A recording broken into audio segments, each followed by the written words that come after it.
Hello बच्चों, नमस्ते। आज हम हिंदी शिक्षण में भाषाई कौशल जो चल रहे थे उसमें वाचन कौशल के बारे में अध्ययन करेंगे। वाचन कौशल क्या होता है बेटा? देखो, जो सामान्य अर्थ जो होता है वाचन का अर्थ होता है पढ़ना, यानी कि किसी चीज की रीडिंग करना, है ना। लेकिन जो वाचन क्रिया है उसमें ये माना जाता है कि इसमें जो प्रतीक है, ध्वनि है, अर्थ है, वो सब कुछ साथ साथ चलता है। ठीक है। तो वाचन का सामान्य अर्थ तो होता है पढ़ना, लेकिन जो वाचन जो है एक जटिल अधिगम प्रक्रिया के अंतर्गत आती है। जटिल अधिगम प्रक्रिया के अंतर्गत आती है। आप सभी जानते हो कि वाचन का हमारे जीवन में बहुत अधिक महत्व है, चाहे वो कोई सा भी वाचन, चाहे मौन वाचन हो या सस्वर वाचन हो। ठीक है। शिक्षण में या जीवन में जो अभिव्यक्ति का जो एक साधन है वो वाचन ही है, इसलिए वाचन की हमें बहुत अधिक आवश्यकता होती है। सही ढंग से किया गया वाचन जो है वो दूसरे व्यक्ति का पर सकारात्मक प्रभाव भी डालता है। व्यक्ति सामाजिक कार्यों में भी लोकप्रिय हो जाता है। जिसका वाचन कौशल अच्छा होता है वो सामाजिक कार्यों में लोकप्रिय होता है। वाचन जो है वाणी का आभूषण कहलाता है, या फिर हम कहें कि वाचन के माध्यम से बालक जो है वो इस संपूर्ण संसार का ज्ञान प्राप्त कर सकता है, या फिर इस संपूर्ण ज्ञान राशि से परिचित हो सकता है। ठीक है। कुछ विद्वानों ने इनको परिभाषित भी किया है। उन्होंने भी यही कहा है कि वाचन जो है वो एक जटिल प्रक्रिया है जो दृश्य श्रव्य सर्किटों का मस्तिष्क के अधिगम केंद्र से संबंध निहित होता है। इस तरह की बातें उन्होंने कही है।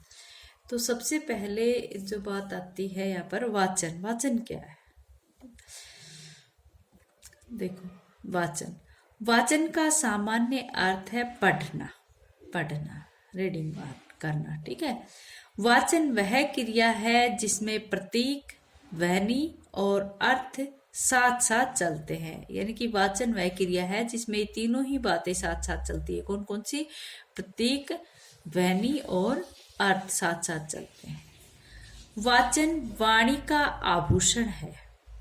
वाचन अभिव्यक्ति की संप्रेषणीयता वाचन से ही मानी जाती है। अभिव्यक्ति की जो संप्रेषणीयता है, हम कुछ अभिव्यक्त करना चाहते हैं, दूसरा उसमें किस तरह से सक्रिय रूप से ये संप्रेषण का कार्य करेगा, उसमें वाचन की अहम भूमिका है। वाचन का हमारे जीवन में महत्वपूर्ण स्थान है, चाहे वह मौन वाचन हो या मुखर वाचन हो। ठीक है। मौन वाचन आप सभी जानते हो, मौन रहकर किया जाता है, मुखर में नहीं, मुख से जो वाचन किया जाता है। इनको अलग अलग भी बताऊंगी। शिक्षण में या जीवन में अभिव्यक्ति के साथ ही हमें वाचन की आवश्यकता पड़ती है।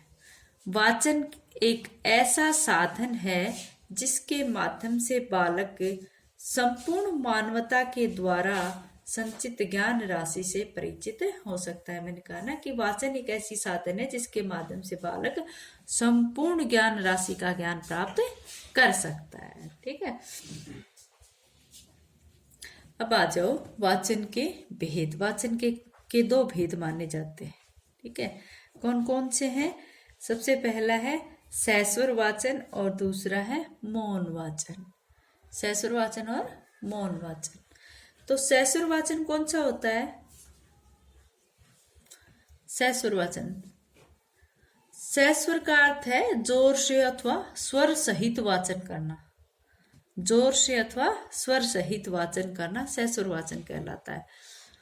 बहुत से औपचारिक और अनौपचारिक अवसरों पर व्याख्यान देते समय या वाद विवाद करते समय, संगोष्ठियों में सब अपनी बातों को प्रभावशाली ढंग से कहने का जो तरीका होता है वो सस्वर वाचन ही होता है। भाई, विभिन्न प्रकार की जो वाद विवाद प्रतियोगिता है या विभिन्न अवसरों के जो औपचारिक अनौपचारिक अवसर होते हैं वहां पर या गोष्ठियों में जो बातें की जाती है प्रभावशाली ढंग से, वह सस्वर वाचन में ही की जाती है। ठीक है।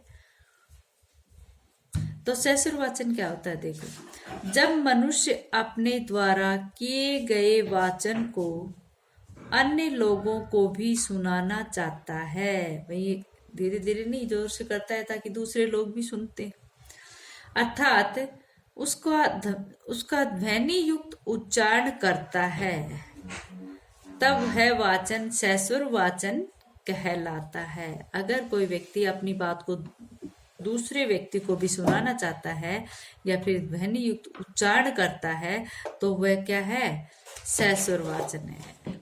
अतः लिपि प्रतीकों को वाणी प्रदान कर अर्थ ग्रहण करना ही सैस्वर पठन या वाचन कहलाता है। लिपि प्रतीकों को वाणी प्रदान करके अर्थ ग्रहण करना ही सैस्वर पठन या वाचन कहलाता है। अब आता है सैसुर वाचन के भेद। सैसुर वाचन के 3 भेद। वैसे सैसुर वाचन हो चाहे मौन वाचन हो, वो भी 2 प्रकार के होते हैं। 2 प्रकार के किस तरह से होते हैं इनमें? एक तो इसमें होता है व्यक्तिगत वाचन, जैसे सैसुर वाचन और मौन वाचन दोनों का ही होता है। से तो एक होता है इसमें व्यक्तिगत वाचन और एक होता है सामूहिक। व्यक्तिगत में कोई एक व्यक्ति विशेष बोलता है, सामूहिक में समूह में सभी समवेत जो होता है उसमें बोलते हैं सामूहिक। ठीक है, तो ये 2 तरह से होता है,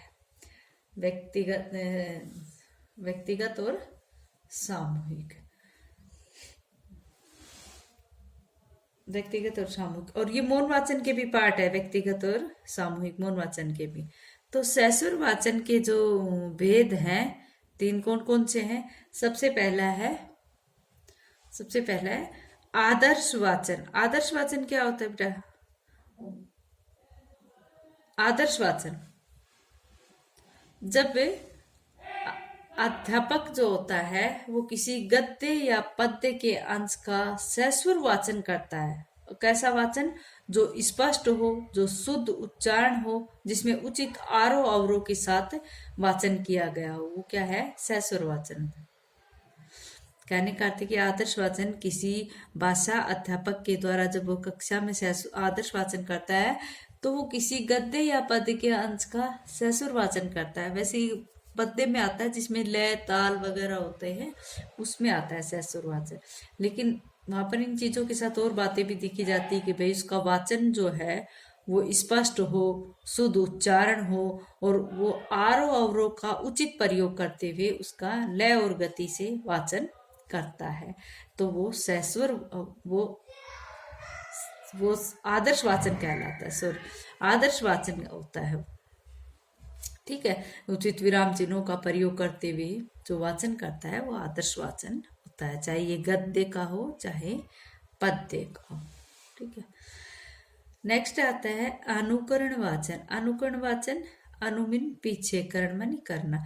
अनुकरण वाचन, अनुकरण वाचन क्या होता है बेटा? जब शिक्षक आदर्श वाचन कर लेता है ना, उसके बाद उसी पाठ का या उसी विषय वस्तु का कुछ अंश जो होता है वो बच्चों के द्वारा पढ़वाया जाता है, उसे अनुकरण वाचन कहते हैं।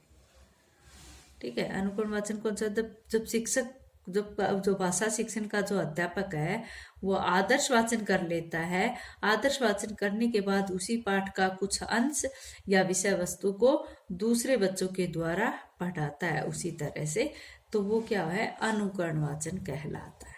ठीक है, नेक्स्ट है संवेत वाचन या सामूहिक वाचन। संवेत वाचन या सामूहिक वाचन, इसमें क्या होता है? 2 या 2 से अधिक छात्र हो या उससे भी ज्यादा हो, वो संवेत वाचन करते हैं। संवेत एक साथ सामूहिक रूप से वाचन करते हैं, वो संवेत वाचन कहलाता है। ठीक है, तो ये जो संवेत वाचन है इसमें जैसे कोई संकोची प्रवृत्ति का बच्चा है, वो इस विधि का प्रयोग आराम से करेगा, वो समूह में बोल लेगा। अगर उसको वैसे बोलने में झिझक होती है, संकोच होता है, तो समूह के अंतर्गत वो बच्चा अपनी आवाज को खोलता है। और ये भी माना जाता है कि जो प्राथमिक कक्षाएं होती हैं, जो प्राइमरी की कक्षाएं होती हैं, उनमें उन बच्चों का उच्चारण शुद्ध करने के लिए संवेत वाचन या सामूहिक वाचन का प्रयोग किया जाता है। हम कई बार सरकारी स्कूलों के पास से निकलते हैं, जब वहां पर जोर जोर से बच्चों की आवाज जाती है 2 एकम 2 2 2 4, वो सब क्या है? संवेत वाचन या सामूहिक वाचन होता है। ठीक, अब आता है मौन वाचन। मौन वाचन, मौन वाचन क्या होता है बेटा? जब कोई विषय वस्तु हम पढ़ लेते हैं और ये विषय वस्तु तो पढ़ लेते हैं तो अध्यापक क्या कहता है बच्चों को, चलो इस पाठ को मन ही मन में दोहराओ। तो कहने का अर्थ है कि पाठ्यांश है या विषय वस्तु को जब मन ही मन में पढ़कर अर्थ ग्रहण करते हैं तो मौन वाचन कह लेते हैं। जो भी विषय वस्तु होती है या पाठ को पढ़ाने के बाद अध्यापक बच्चों को कहता है कि इस पाठ को आप मन ही मन में दोहराओ, तो वो क्या है, मौन वाचन है। या फिर हम कहें कि लिखित सामग्री को मन ही मन बिना आवाज किए चुपचाप पढ़ना मौन वाचन कहलाता है। ये जो वाचन मौन वाचन होता है, इसमें न तो होठ हिलते हैं और न ही पढ़ने की आवाज आती है। ठीक है, तो इस प्रकार से वहां पर बालक मौन वाचन करता है। क्या है मौन वाचन, देखो, विषय वस्तु को मन ही मन पढ़कर अर्थ ग्रहण करना मौन वाचन है। लिखित भाषा को बिना उच्चारण किए शांति पूर्वक पढ़ना मौन वाचन या मौन पठन है। यानी कि जो लिखित भाषा का रूप है उसको बिना उच्चारण के शांति पूर्वक मन ही मन में पढ़ना मौन वाचन कहलाता है। अच्छा बच्चों, आज इतना ही।